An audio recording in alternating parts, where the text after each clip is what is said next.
ನಮಸ್ಕಾರ. ಆಹಾರ, ಆರೋಗ್ಯ, ಅಧ್ಯಾತ್ಮ ಈ ಸಂಸ್ಕಾರದ ಬೆಳಕಿಗೆ ತಮ್ಮೆಲ್ಲರಿಗೂ ಸ್ವಾಗತ, ಸುಸ್ವಾಗತ. ಇವತ್ತು ನಮ್ಮೊಂದಿಗಿದ್ದಾರೆ doctor Bharat N. Bharat N ಅವರು MD ಪೀಡಿಯಾಟ್ರಿಕ್ಸ್ ಮಾಡಿ ನಂತರ ನಿಯೋನೆಟಾಲಜಿನಲ್ಲಿ ಫೆಲೋಶಿಪ್ ಮಾಡಿ ಈಗ ಅವರು ಚಿನ್ಮಯ ಮಿಷನ್ ಆಸ್ಪತ್ರೆಯಲ್ಲಿ ಅತ್ಯಂತ ಉತ್ತಮವಾದಂಥ ಸೇವೆಯನ್ನು ಸಲ್ಲಿಸ್ತಾ ಇದ್ದಾರೆ. ಬಡ ಮಕ್ಕಳಿಗೆ ಅವರು ಉಚಿತವಾಗಿ ಚಿಕಿತ್ಸೆ ಕೊಡೋದಲ್ಲದೆ ಅವರ ಬಗ್ಗೆ ತುಂಬಾ ಕಾಳಜಿ ವಹಿಸಿದಂಥವ್ರು. ಎಲ್ಲರೂ ದೊಡ್ಡ ದೊಡ್ಡ ಕಾಯಿಲೆಗಳ ಬಗ್ಗೆ ಮಾತಾಡ್ತಾರೆ, ಆದರೆ ಮಕ್ಕಳಲ್ಲಿ ಸಾಮಾನ್ಯವಾಗಿ ಬರುವಂತ ಈ ಸ್ಕೇಬೀಸ್ ಅಂತಂದ್ರೆ ನಾವು ನುಸಿ ಅಥವಾ ತೊಣಚಿ ಅಂತಂತೀವಿ ಕನ್ನಡದಲ್ಲಿ. ಅದನ್ನ ನೆಗ್ಲೆಕ್ಟ್ ಮಾಡ್ತಾರೆ. ಮಕ್ಕಳು ಕೆರ್ಕೊಳ್ತಾ ಇರುತ್ತೆ, ಅದು ಬೆರಳುಗಳ ಮಧ್ಯಕ್ಕೆ ಕೆರೆದು ಕೆರೆದು ಕೆರೆದು ಕಷ್ಟಪಡ್ತಾ ಇರುತ್ತೆ, ಅದ್ರ ಕಡೆ ಗಮನನೇ ಕೊಟ್ಟಿರೋದಿಲ್ಲ. ಅದರಲ್ಲೂ ಕೂಡ ಈ ಉತ್ತರ ಕರ್ನಾಟಕದ್ದು ಯಾದಗಿರಿ ಮತ್ತು ಈ ಶಾಲೆಗಳಲ್ಲಿ ಈ ರೆಸಿಡೆನ್ಷಿಯಲ್ ಸ್ಕೂಲ್ಗಳೇ ಅಲ್ಲಿ ಔಟ್ಬ್ರೇಕ್ ಆದ್ರೆ 100 ಮಕ್ಕಳಿಗೆ ಒಟ್ಟಿಗೆ ಬರುತ್ತೆ. ಕರ್ನಾಟಕಕ್ಕೆ ಸ್ಕೂಲ್ ಸರ್ವೆ ಮಾಡೋದ್ರಲ್ಲಿ ಸುಮಾರು 4 ಲಕ್ಷಕ್ಕಿಂತಲೂ ಹೆಚ್ಚು ಮಕ್ಕಳಿಗೆ ಈ ಸ್ಕೇಬೀಸ್ ಇದೆ ಅಂತ ಗೊತ್ತಾಗಿದೆ. ಹಾಗಾಗಿ ಈ ಸ್ಕೇಬೀಸ್ ಅಂದ್ರೆ ಏನು, ಯಾಕೆ ಬರುತ್ತೆ, ಏನು ಅಂತ ತಿಳಿಸ್ಕೊಳಕ್ ಬಂದಿದ್ದಾರೆ. ಬನ್ನಿ ಅವರನ್ನ ಸ್ವಾಗತ ಮಾಡೋಣ. ನಮಸ್ಕಾರ ಭರತ್ ಅವರೇ. ನಮಸ್ತೆ ಮೇಡಮ್. ನಮಸ್ತೆ, ತುಂಬಾ ಧನ್ಯವಾದಗಳು. ದಯವಿಟ್ಟು ಸ್ಕೇಬೀಸ್ ಅಂದ್ರೆ ಏನು ಅಂತ ಹೇಳಿ. ನೀವ್ ಹೇಳ್ದಂಗೆ ಖಂಡಿತ ನೀವ್ ಹೇಳ್ದಂಗೆ ಇದಕ್ಕೆ ನಾನಾ ರೀತಿಯ ಅಂದ್ರೆ ಪದಗಳಿದೆ ಕನ್ನಡದಲ್ಲಿ. ಇಲ್ಲಿ ಈ ಮಂಡ್ಯ ಸೈಡು ಮತ್ತೆ ಈ ನಮ್ದು ಕೋಲಾರ. ಸೊ ಕೋಲಾರ ಇಲ್ಲೆಲ್ಲ ತುರಿಕಜ್ಜಿ, ಗಜ್ಜಿ, ತುರಿಗಜ್ಜಿ ಅಂತೆಲ್ಲ ಕರೀತಾರೆ. ತುರಿಕಜ್ಜಿ ತುರ್ಸ್ಕೊತಾ ಇರ್ತಾರೆ, ಅದಕ್ಕೆ ಕಜ್ಜಿ ತರ ಅಂತ ತುರಿಕಜ್ಜಿ ಅಂತ. ತುಂಬಾ ಇದ್ ಮಾಡ್ಕೊತಾ ಇರ್ತಾರೆ, ಸ್ಕ್ರಾಚ್ ಮಾಡ್ಕೊತಾ ಇರ್ತಾರೆ ಅಂತ ತುರಿಗಜ್ಜಿ ಅಂತ ನಾವು ಕರಿತೀವಿ. ಸೊ ಇದು ಏನ್ರಿಂದ ಅಂದ್ರೆ ಯಾವ್ದು ಇದನ್ನ ಕಾಸ್ ಮಾಡುತ್ತೆ ಅಂದ್ರೆ ನಾವ್ ಇದನ್ನ ಏನ್ ಹೇಳ್ತೀವಿ, ಒಂದು ಆರ್ಥ್ರೋಪಾಡ್ ಬಾರ್ನ್ ಡಿಸೀಸ್ ಅಂತ ಹೇಳ್ತೀವಿ. ಒಂದು ಆರ್ಥ್ರೋಪಾಡ್ ಬಾರ್ನ್, ಇದು ಏನು ಕಾಲುಗಳಲ್ಲಿ ಇರುವಂತ ಒಂದು ಹುಳ. ಅದನ್ನ ನಾವು ಸಾರ್ಕಾಪ್ಟಿಸ್ ಸ್ಕೇಬಿ ವಾರ್ ಹೋಮಿನಿಸ್ ಅಂದ್ರೆ ಮನುಷ್ಯರ ಸ್ಕೇಬೀಸ್ ಅಂತ ಏನ್ ಹೇಳ್ತಾರೆ, ಈ ಹುಳ ಅಂತ ಕಾಸ್ ಮಾಡ್ತು. ಈ ಹುಳ ಆಕ್ಚುಲಿ ತುಂಬಾ ಸಣ್ಣದಾಗಿರುತ್ತೆ, ಮೈಕ್ರೋಸ್ಕೋಪ್ ಅಲ್ಲಿ ಮಾತ್ರ ಕಾಣಿಸೋದು. ನಮ್ಗೆ ಕಣ್ಣಿಗೆ ಕಾಣಿಸದೇ ಇರುವಂತ ಹುಳ. ಈ ಬ್ಯಾಕ್ಟೀರಿಯಾಗಿಂತಲೂ ದೊಡ್ಡದು, ವೈರಾಣುಗಳಿಗಿಂತ ದೊಡ್ಡದು ಬ್ಯಾಕ್ಟೀರಿಯಾಗಿಂತಲೂ ದೊಡ್ಡದು ಈ ನುಷಿಗಳು. ಖಂಡಿತ ದೊಡ್ಡದಾಗಿರುತ್ತೆ, ಬಟ್ ಕಣ್ಣಿಗೆ ಕಾಣಿಸಲ್ಲ. ಯಾಕಂದ್ರೆ ತುಂಬಾ ಸಣ್ಣದಾಗಿ, ಬೇರೆ ಹುಳುಗಳ ತರ ಕಾಣೋದಿಲ್ಲ, ಕಣ್ಣಿಗೆ ಕಾಣೋದಿಲ್ಲ. ತುಂಬಾ ಸಣ್ಣದಾಗಿರುತ್ತೆ, 1 mm ಅಷ್ಟಕ್ಕಿಂತ ಚಿಕ್ಕದಾಗಿರುತ್ತೆ. ಸೊ ಅದರಿಂದಾಗಿ ಕಾಣಿಸಲ್ಲ, ಕಣ್ಣಿಗೆ ಕಾಣಿಸಲ್ಲ. ಅಂಡ್ ಇದು ಓಡಾಡುವಾಗೂ ಅಷ್ಟೇ ಏನ್ ಹೇಳ್ತಾರೆ, ಇದು ಹೆಣ್ಣು ಹುಳ ಏನಿದೆ ಅದು ಮಾಡುವಂತದ್ದೇ, ಆ ನುಸಿ ಮಾಡುವಂತದ್ದೇ ರೋಗ ಇದು. ಸೊ ಯಾವಾಗ ಈ ಗಂಡು ಹೆಣ್ಣು ಎರಡು ಯೂಶಲಿ ಸ್ಪ್ರೆಡ್ ಆಗೋದು ಹೆಂಗೆ, ಒಬ್ಬರಿಂದ ಇನ್ನೊಬ್ರಿಗೆ ಸ್ಪ್ರೆಡ್ ಆಗುತ್ತೆ. ಯಾರಿಗೆ ಇನ್ಫೆಕ್ಷನ್ ಇದೆ ಅದ್ರದ್ದು, ಅದರಿಂದ ಇನ್ಫೆಸ್ಟೇಷನ್ ಅಂತ ಹೇಳ್ತೀವಿ. ಇದನ್ನ ಇನ್ಫೆಕ್ಷನ್ ಅಂತ ಹೇಳಕ್ಕಾಗಲ್ಲ, ಇನ್ಫೆಸ್ಟೇಷನ್ ಅಂದ್ರೆ ಇದು ದೇಹದ ಒಳಗೋಗಲ್ಲ, ದೇಹದ ಮೇಲಿರುತ್ತೆ. ಸೊ ಅದಕ್ಕೆ ಇದು ಇನ್ಫೆಸ್ಟೇಷನ್ ಅಂತ ಹೇಳ್ತೀವಿ. ಇನ್ಫೆಕ್ಷನ್ ಅಂದ್ರೆ ಒಳಗಡೆ ಹೋಗಿ ರಕ್ತನಾಳದ ಮುಖಾಂತರ ರಕ್ತದ ಜೊತೆಗೆ ಇಡೀ ಶರೀರದಲ್ಲಿ ಹೋದ್ರೆ ಇನ್ಫೆಕ್ಷನ್. ಇದು ಬರೀ ಚರ್ಮದಲ್ಲಿ ಮೇಲ್ಗಡೆಗಿರೋದ್ರಿಂದ ಇನ್ಫೆಸ್ಟೇಷನ್. ಸೊ ಇದು ಏನಾಗುತ್ತೆ ಅಂದ್ರೆ ಇದ್ರದ್ದು ಲೈಫ್ ಸೈಕಲ್ ಬಗ್ಗೆ ಒಂದ್ ಸ್ವಲ್ಪ ತಿಳ್ಕೊಳ್ಳೋಣ. ಸೊ ಒಂದು ಹೆಣ್ಣು ವರ್ಮ್ ಏನಿದೆ ಅದು ಗಂಡು ಜೊತೆ ಇದಾದ್ಮೇಲೆ ಇಂಪ್ರೆಗ್ನೇಟ್ ಆದ್ಮೇಲೆ ಏನ್ ಮಾಡುತ್ತೆ, ಅದು ಒಂದು ಬರೋ ಅಂತ ಫಾರ್ಮ್ ಮಾಡುತ್ತೆ. ಅಂದ್ರೆ ನಮ್ಮ ಚರ್ಮದಲ್ಲಿ ಒಂದು ಕೆರಟೋಲೈಟಿಕ್ ಏಜೆಂಟ್ ಅಂತ ಒಂದು ಏಜೆಂಟ್ ಅನ್ನ ಅದು ಸೆಕ್ರೀಟ್ ಮಾಡಿ ಒಂದು ಬರೋ ಅಂತ ಫಾರ್ಮ್ ಮಾಡುತ್ತೆ. ಅಂದ್ರೆ ಒಂದು ಟನಲ್ ತರ ಫಾರ್ಮ್ ಮಾಡುತ್ತೆ, ಟನಲ್ ತರ ಮಾಡ್ಕೊಳುತ್ತೆ. ಆ ಟನಲ್ ತರ ಮಾಡ್ಕೊಂಡಿದ್ದಾದ್ಮೇಲೆ ಏನ್ ಮಾಡುತ್ತೆ, ಅದ್ರ ಒಳಗಡೆ ಹೋಗಿ ಏಗ್ ಗಿಡಕ್ ಸ್ಟಾರ್ಟ್ ಮಾಡುತ್ತೆ. ಈ ಏಗ್ ಗಿಡ ಮೊಟ್ಟೆಗಳು ನೀಡುತ್ತೆ. ಹತ್ರ ಒಂದು 2 ರಿಂದ 4 ವಾರ ಇದು ಸತತವಾಗಿ ಮೊಟ್ಟೆಗಳು ನೀಡ್ತಾ ಇರುತ್ತೆ. ಅಂಡ್ ಈ ಮೊಟ್ಟೆ ಸುಮಾರು ಎಷ್ಟು ಮೊಟ್ಟೆಗಳು ನೀಡುತ್ತೆ ಒಂದು ನುಸಿ? ಮೇಡಮ್ 1000 ಮೊಟ್ಟೆವರೆಗೂ ಇಡ್ಬೋದು ಅಂತಾನೆ ಹೇಳ್ತಾರೆ, ಆತರ. ಅಂಡ್ ಇದ್ರಲ್ಲಿ ಲ್ಯಾಚ್ ಆಗುವಂತದ್ದು ಕಡಿಮೆ, ಲ್ಯಾಚ್ ಆಗುವಂತದ್ದು 30 ರಿಂದ 40 ಅಂತ ಹೇಳ್ತಾರೆ. ಆ ಲ್ಯಾಚ್ ಆಗಿದ್ದಾದ್ಮೇಲೆ ಲ್ಯಾಚ್ ಆಗಕ್ಕೆ ಯೂಶಲಿ ಒಂದು 3 to 4 days ಟೈಮ್ ತಗೊಳುತ್ತೆ. ಅದು ಲಾರ್ವಾ ಆಗುತ್ತೆ. ಆ ಲಾರ್ವಾ ಮತ್ತೆ ಅಡಲ್ಟ್ ಆಗೋದಿಕ್ಕೆ 5 ದಿನ ತಗೊಳುತ್ತೆ. ಮತ್ತೆ ಅಡಲ್ಟ್ ವರ್ಮ್ ಸೇಮ್ ಸೈಕಲ್ ನ ಫಾಲೋ ಮಾಡುತ್ತೆ.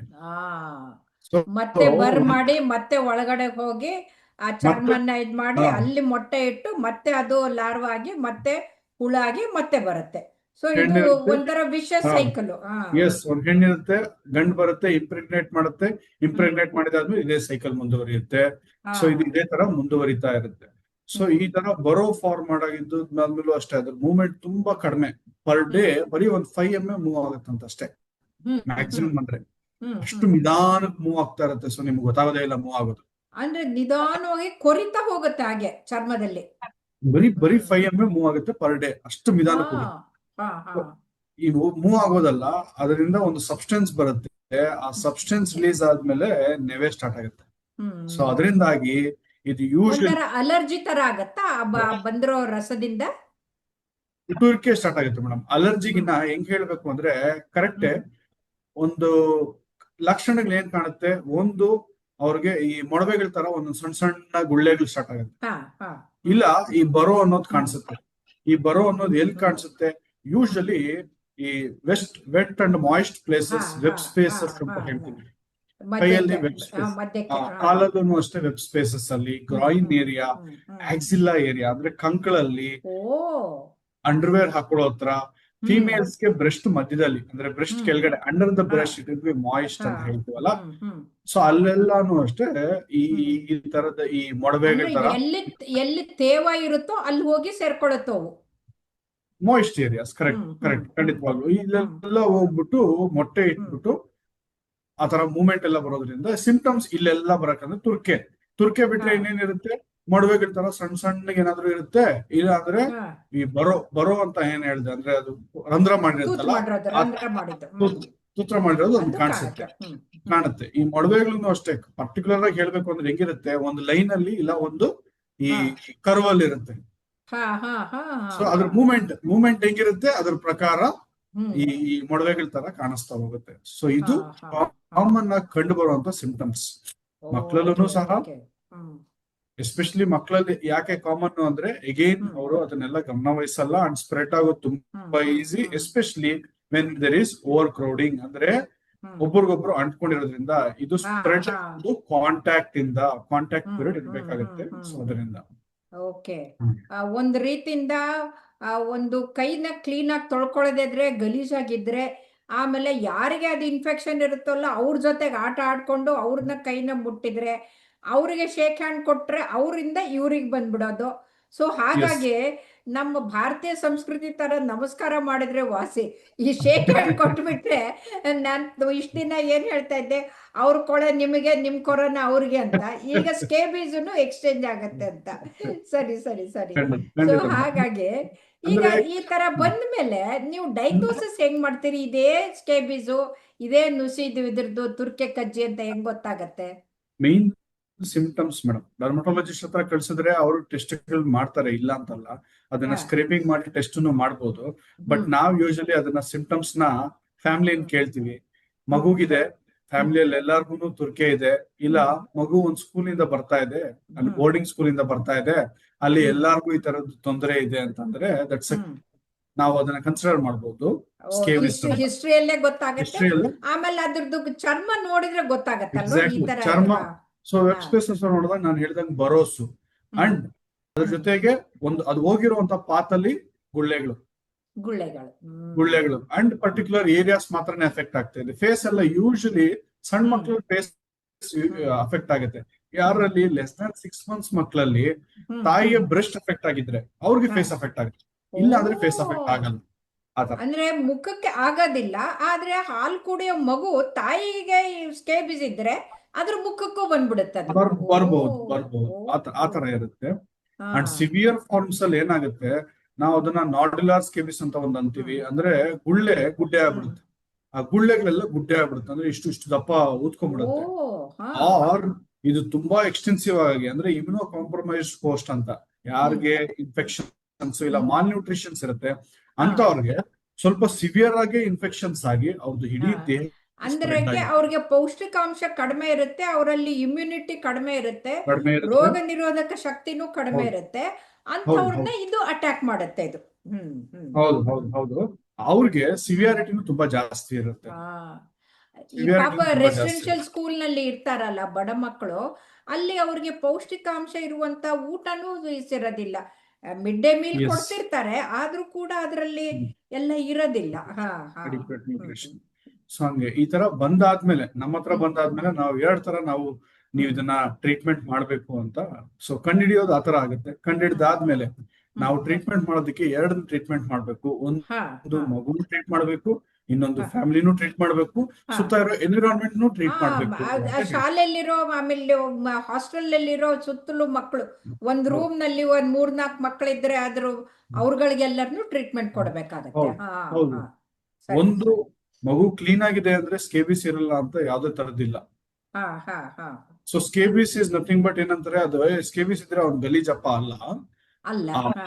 ಗಲೀಜ್ ಇಲ್ದೇ ಇದ್ರು ಸಹ ದಿನ ಸ್ನಾನ ಮಾಡ್ತಾ ಇದ್ರು ಅವ್ರು ಬೇರೆಯವರಿಂದ ಸ್ಪ್ರೆಡ್ ಆಗೋದು ನಮ್ಮ ಕಾಂಟ್ಯಾಕ್ಟ್ ಮೇಲೆ ಡಿಪೆಂಡ್ ಆಗುತ್ತೆ. ಬರೀ ಕ್ಲೀನ್ಲಿನೆಸ್ ಮೇಲೆ ಡಿಪೆಂಡ್ ಆಗಲ್ಲ ಅಂತ. ಆಮೇಲೆ ನಾವು ಕೈ ತೊಳ್ಕೊಂಡು ಚೆನ್ನಾಗಿ ಉಜ್ಕೊಂಡು ಇದ್ ಮಾಡಿದ್ರೆ ಅದು ಹೋಗೋದಿಲ್ವಾ? ಈಗ ಅಕಸ್ಮಾತ್ ಒಬ್ರಿಂದ ನನ್ ಕೈಗೆ ಅಂಟ್ಕೊಂತು, ಅದು ಬರ್ ಮಾಡಿ ತೂತ್ ಮಾಡಿ ಒಳಗಡೆ ಹೋಗೋ ಮೊದ್ಲೇನೆ ನಾವು ಚೆನ್ನಾಗಿ ತೊಳ್ಕೊಂಡ್ಬಿಟ್ರೆ ಆಗ್ಬೋದಲ್ವಾ? ಏನ್ ಹೇಳ್ತಾರೆ, ನಮ್ಮ ಸೋಪ್ ನಾವೇನ್ ಯೂಸ್ ಮಾಡ್ತೀವಿ ಅದು ಸ್ಕೇಬಿಸೈಡಲ್ ಅಲ್ಲ. ಅಂದ್ರೆ ಸೊ ಅದು ಸ್ಕೇಬಿಸೈಡಲ್. ಅದಕ್ಕೆ ಅದು ಹೋಗಿ ನಾವ್ ಎಲ್ಲಿ ಕ್ಲೀನ್ ಆಗಿ ಕರೆಕ್ಟ್ ಆಗಿ ತೊಳೆಯಕ್ಕಾಗಲ್ಲ ಅಂತ ಕಡೆ ಹೋಗಿ ಕುತ್ಕೊಳ್ಳುತ್ತೆ. ಸೊ ವೆಬ್ ಸ್ಪೇಸಸ್ ಯೂಶಲಿ ಇಲ್ಲೆಲ್ಲ ಇರಲ್ಲ. ಆ ಹುಳ ಇರೋದು ಹೋಗಿ ಸೊಂದಿಯಲ್ಲಿ, ಮಧ್ಯದಲ್ಲಿ ಮಾತ್ರ ಎಲ್ಲಿ ನಾವು ಕರೆಕ್ಟ್ ಆಗಿ ತೊಳೆಯಲ್ಲ ಅಲ್ಲಿ ಹೋಗಿ ಕೂತ್ಕೊಳ್ಳುತ್ತೆ. ಸೊ ಅದಕ್ಕೆ ನಾವು ಮೆಡಿಕಲ್ ವಾಶ್ ಬಿಟ್ಬಿಟ್ರೆ ಜನ ಯೂಶಲಿ ವಾಶ್ ಮಾಡೋದು, ಇಲ್ಲೆಲ್ಲ ವಾಶ್ ಮಾಡಲ್ಲ, ಬರೀ ಹಿಂಗೆ ಮಾಡ್ಕೊಂಡ್ಬಿಡ್ತಾರೆ, ಇಷ್ಟ ಮಾಡ್ಕೊಂಡ್ಬಿಡ್ತಾರೆ. ಅವರು ಬೆರಳು ಮಧ್ಯಕ್ಕೆ ಮಾಡ್ಕೊಳಲ್ಲ, ಆ ಬೆರಳು ಮಧ್ಯಕ್ಕೆ ಮಾಡ್ಕೊಳಲ್ಲ, ಹಾಗಾಗಿ ಅಲ್ಲಿ. ಅಂಡ್ ಇನ್ನೊಂದು ಸೋಪು, ಬರೀ ಸೋಪು ಸ್ಕೇಬಿಸೈಡಲ್ ಅಲ್ಲ ಅಂತ. ಹಂಗಿದ್ರೆ ನಾವು ಡೈಲಿ ಸ್ನಾನ ಮಾಡ್ತೀವಿ, ಬರ್ಬಾರ್ದು. ಅದು ಸ್ಕೇಬಿಸ್ ಅಲ್ಲ. ಸ್ಕೇಬಿಸ್ ಅದನ್ನ ಸ್ಕೇಬಿಸೈಡಲ್ ಇದು ಸೋಪೆ ಸಿಕ್ಕತ್ತಾ? ಸೋಪ್ ಅಲ್ಲ, ಕ್ರೀಮ್ ಇದೆ. ಕ್ರೀಮ್ ಇದೆ. ಸೊ ನಾವು ಅಡ್ವೈಸ್ ಮಾಡೋದು ಕ್ರೀಮು. ಯಾಕೆ ಅಂದ್ರೆ ಬರೀ ಸೋಪು ಕಾಂಟ್ಯಾಕ್ಟ್ ಪೀರಿಯಡ್ ಅಷ್ಟಿರಲ್ಲ. ನಾವು ಟ್ರೀಟ್ಮೆಂಟ್ ಹೇಳುವಾಗ ಒಂದು ಕ್ರೀಮ್ ಅಪ್ಲೈ ಮಾಡಿದ್ರೆ, ಕ್ರೀಮ್ ಅಪ್ಲೈ ಮಾಡೋದು ಹೆಂಗೆ ಅಂದ್ರೆ around 8 to 12 hours contact period ಇರಬೇಕು. ಪರ್ಮೆಥ್ರಿನ್ ಅಂತ ಒಂದು ಲೋಷನ್ ಇಲ್ಲ ಕ್ರೀಮ್ ಯೂಸ್ ಮಾಡ್ತೀವಿ ಕತ್ತಿಂದ ಕೆಳಗಡೆ. ಇನ್ ಕೇಸ್ ತುಂಬಾ ಸಣ್ಣ ಮಗು, ಲೆಸ್ ದ್ಯಾನ್ 2 years ಮಗು ಆದ್ರೆ ಫೇಸ್ ಬಿಟ್ಟು ಇನ್ಕ್ಲೂಡಿಂಗ್ ಸ್ಕಾಲ್ಪ್ ಕೂಡ, ಅಂದ್ರೆ ತಲೆ ಕೂಡ ಆ ಕ್ರೀಮ್ ಹಚ್ಬೇಕು ಅಂತ ಹೇಳ್ತೀವಿ. ಹಚ್ಚಿ 8 ಗಂಟೆಗಳ ಕಾಲ ಮಿನಿಮಮ್ ಅವರು ಏನು ಮುಟ್ಟಬಾರ್ದು, ಹಂಗೆ ಮಲಗ್ಬೇಕು. ಆ ಕಾಂಟ್ಯಾಕ್ಟ್ ಪೀರಿಯಡ್ ಆದ್ಮೇಲೆ ಸಾಯಂಕಾಲದ ಹೊತ್ತು ಊಟ ಆಗಿ ಎಲ್ಲ ಮಲಗುವಾಗ ಹಚ್ಬಿಟ್ರೆ ಬೆಳಗ್ಗೆ 7 ಹೊತ್ತಿವರೆಗೂ 8-9 ಗಂಟೆ ಆಗಿರುತ್ತೆ. ರಾತ್ರಿ 10 ಗಂಟೆ ಹಚ್ಕೊಂಡ್ಬಿಟ್ರೆ ಬೆಳಿಗ್ಗೆ 6 ಗಂಟೆವರೆಗೂ ನೀವು ಅದನ್ನ ಬಿಟ್ಟು ಅದಾದ್ಮೇಲೆ ಬೆಳಿಗ್ಗೆ ಸ್ನಾನ ಮಾಡ್ಬೇಕು. ಸೊ ದಟ್ ಆ ಕಾಂಟ್ಯಾಕ್ಟ್ ಪೀರಿಯಡ್ ಅಲ್ಲಿ ಏನೇನ್ ಉಳಿದಿರುತ್ತೆ ಅದನ್ನೆಲ್ಲ ಸಾಯಿಸಿರುತ್ತೆ. ಅಂಡ್ ಅದ್ರ ಜೊತೆಗೆ ಒಂದು ಸ್ಪೆಷಲ್ ಅಡ್ವೈಸ್ ಇರುತ್ತೆ, 1 ವಾರ ಆದ್ಮೇಲೆ ಮತ್ತೆ ರಿಪೀಟ್ ಮಾಡ್ಬೇಕು. ಯಾಕಂದ್ರೆ ನೀವು ಹುಳ ಸಾಯಿಸ್ತಾ ಇದ್ದೀರಾ, ಲೈಫ್ ಸೈಕಲ್ ಇರುತ್ತಲ್ಲ, ಮತ್ತೆ ಮೊಟ್ಟೆ ಇದ್ದಿದ್ದನ್ನು ಸಾಯ್ಬೇಕು. ಈಗ ಒಂದ್ಸಲ ಅಪ್ಲೈ ಮಾಡಿದ್ರೆ ಬರೀ ಹುಳ ಸತ್ತಿರುತ್ತೆ, ಮೊಟ್ಟೆ ಸತ್ತಿರಲ್ಲ. ಅಂಡ್ ಇದ್ರ ಜೊತೆಗೇನು ತುರಿಕೆಗೇನು ನಾವು ಯೂಶಲಿ ಆಂಟಿ ಹಿಸ್ಟಮಿನಿಕ್ ಅಂತ ಏನ್ ಕೊಡ್ತೀವಿ ಅದನ್ನ 2 ವಾರದವರೆಗೂ ಕೊಡ್ಬೇಕು ಅಂತ ಹೇಳ್ತೀವಿ. ಯಾಕೆಂದ್ರೆ ತುರ್ಕೆ ಹುಳ ಹೋದ್ರೂ ಅಷ್ಟೇ ತುರ್ಕೆ ಇರುತ್ತೆ. ಒಂದ್ಸತಿ ಹುಳ ಹೋದ್ರೂ ತುರ್ಕೆ ಇರುತ್ತೆ. ತುರ್ಕೆ ಕಂಟಿನ್ಯೂಸ್ ಆಗಿ ಹಂಗೆ ಇದ್ದು ಮತ್ತೆ ಹೊಸ ಅದು ನನಗೆ ಏನು ಈ ಭರವಸೆ ಇಲ್ಲಾಂದ್ರೆ ಈ ಪಿಂಪಲ್ಸ್ ತರ ಏನಾದ್ರು ಕಾಣಿಸ್ಕೊಳಕ್ ಸ್ಟಾರ್ಟ್ ಆಯ್ತು ಅಂದ್ರೆ ಆಗ ನಾನು ಟ್ರೀಟ್ಮೆಂಟ್ ಎಫೆಕ್ಟಿವ್ ಆಗಿಲ್ಲ, ಕರೆಕ್ಟ್ ಆಗಿ ಹಚ್ಚಿಲ್ಲ ಅಂತ ನಾನು ಕನ್ಸಿಡರ್ ಮಾಡ್ತೀನಿ. ಇಲ್ಲ ಅಂದ್ರೆ ಆ ಟ್ರೀಟ್ಮೆಂಟ್ ವರ್ಕ್ ಆಗುತ್ತೆ. ಮೆಜಾರಿಟಿ ಟೈಮ್ಸ್ ಅಂದ್ರೆ ವಾರಕ್ಕೆ ಒಂದರಂತೆ ಒಂದು 3 ವಾರ ಹಚ್ಕೊಳ್ಬೇಕಾಗತ್ತ? 2 ವಾರ ಯೂಶಲಿ 2 ವಾರ. ಈಗ ಇವತ್ತು ಅಪ್ಲೈ ಮಾಡಿದ್ರೆ 1 ವಾರ ಬಿಟ್ಟು ಮತ್ತೆ ರೀಅಪ್ಲೈ ಮಾಡ್ಬೇಕು. ಅಂಡ್ ಇಡೀ ಫ್ಯಾಮಿಲಿ ಮಾಡ್ಬೇಕು. ಇಡೀ ಹಾಸ್ಟೆಲ್ ಮಾಡ್ಬೇಕು. ಹೌದು. ಅಂಡ್ ಅದ್ರ ಜೊತೆಗೆ ಎನ್ವಿರಾನ್ಮೆಂಟ್ ಅಂದ್ರೆ ಸುತ್ತಮುತ್ತ ಇರೋ ಬಟ್ಟೆಗಳು. ಸೊ ಬಟ್ಟೆ ಅವ್ರು ಹಾಕ್ತಾ ಇರೋ ಬಟ್ಟೆ ಮತ್ತೆ ಬೆಡ್ಶೀಟ್ ಅನ್ನೆಲ್ಲ, ಈಗ ಒಬ್ರು ಹಾಕೊಳ್ಳೋ ಬಟ್ಟೆನ ಇನ್ನೊಬ್ರ ಜೊತೆಗೆ ಎಕ್ಸ್ಚೇಂಜ್ ಮಾಡ್ಕೊಂಡು ಅದನ್ನ ಹಾಕೊಂಡ್ರು. ಈಗ ಕಾಚ ಆಯ್ತು, ಬ್ರಾ ಆಯ್ತು, ಇಂಥದ್ದು ಹಾಸ್ಟೆಲ್ ಅಲ್ಲಿ ಹುಡುಗಿಯರಾಯ್ತು ಹುಡುಗರಾದ್ರು ಎಕ್ಸ್ಚೇಂಜ್ ಮಾಡ್ಕೊಳ್ತಾ ಇರ್ತಾರಲ್ಲ, ಅದನ್ನು ಅವಾಯ್ಡ್ ಮಾಡ್ಬೇಕು ಅಂತ. ಫೋಮೈಟ್ ಸ್ಪ್ರೆಡ್ ಅಂತ ಹೇಳ್ತೀವಿ ಮೇಡಮ್. ಅಂದ್ರೆ ಅದು ಯೂಸ್ ಮಾಡುವಂತ ವಸ್ತುಗಳಿಂದ ಸ್ಪ್ರೆಡ್ ಆಗುತ್ತೆ. ಸೇ ಫಾರ್ ಎಕ್ಸಾಂಪಲ್ ಅದೇ ಅಲ್ಲ, ಈಗ ನಾನು ಒಂದು ಡಾಲ್ ಯೂಸ್ ಮಾಡ್ತಾ ಇರ್ತೇನೆ, ಒಂದು ಮಗು ಒಂದು ಡಾಲ್ ಯೂಸ್ ಮಾಡ್ತಾ ಇರುತ್ತೆ. ಆ ಡಾಲ್ ಅನ್ನ ಇನ್ನೊಂದು ಮಗು ಬರಬಹುದು. ಬಟ್ ಏನಂತಾರೆ ಆ ಸ್ಕೇಬಿಸ್ ಅನ್ನೋದು ಬೊಂಬೆ ಮೇಲೆ ಜಾಸ್ತಿ ಹೊತ್ತಿರಲ್ಲ ಅಂತ ಹೇಳ್ತಾರೆ. ಹೌದು ಅದು ಹೌದು ಒಂದ್ ಹೌದು ದಿನಾನೂ ಅಲ್ಲಿ ಅದು ಇರಲ್ಲ ಅಲ್ಲಿ ಬದುಕಕ್ಕಾಗಲ್ವಲ್ಲ ಅದಕ್ಕೆ ಬದುಕಕ್ಕಾಗಲ್ಲ. management ಸೊ ಹೌದು ಹೌದು ಅದಕ್ಕೋಸ್ಕರ ಸತ್ತೋಗುತ್ತೆ. ಇಲ್ಲ ನಿಮ್ಗೆ ಅದ್ರಲ್ಲಿ ಇದೆ ಅಂತ ಗೊತ್ತಾದ್ರೆ ನೀವು ಬೊಂಬೆನ್ ಕ್ಲೀನ್ ಮಾಡಕ್ಕಾಗಲ್ಲ, ಅದನ್ನ ಒಂದು ಪ್ಲಾಸ್ಟಿಕ್ ಕವರ್ ಅಲ್ಲಿ ರ್ಯಾಪ್ ಮಾಡ್ಬಿಟ್ಟು ಒಂದು 3 ದಿನ ಸೈಡ್ ಇಟ್ಬಿಡಿ, ಯಾರು ಯೂಸ್ ಮಾಡ್ಬೇಡಿ ಅಷ್ಟೇ. ಅದೇ ಸಾಹಿತ್ಯ. ಅದೇ ಓ ಸಾಯುತ್ತೆ ತುಂಬಾ ಅಷ್ಟೇ. ತುಂಬಾ ತುಂಬಾ ಸಂತೋಷ. ಹ್ಮ್. ಎಷ್ಟು ಚೆನ್ನಾಗಿ ವಿವರವಾಗಿ ಹೇಳ್ಕೊಟ್ರಿ, ಅದು ಚಿತ್ರದ ಮುಖಾಂತರ. ತುಂಬಾ ತುಂಬಾ ಧನ್ಯವಾದಗಳು ಭರತ್ ಅವರೇ, ನಮಸ್ಕಾರ. Thank you. ತುಂಬಾ ಥ್ಯಾಂಕ್ಸ್.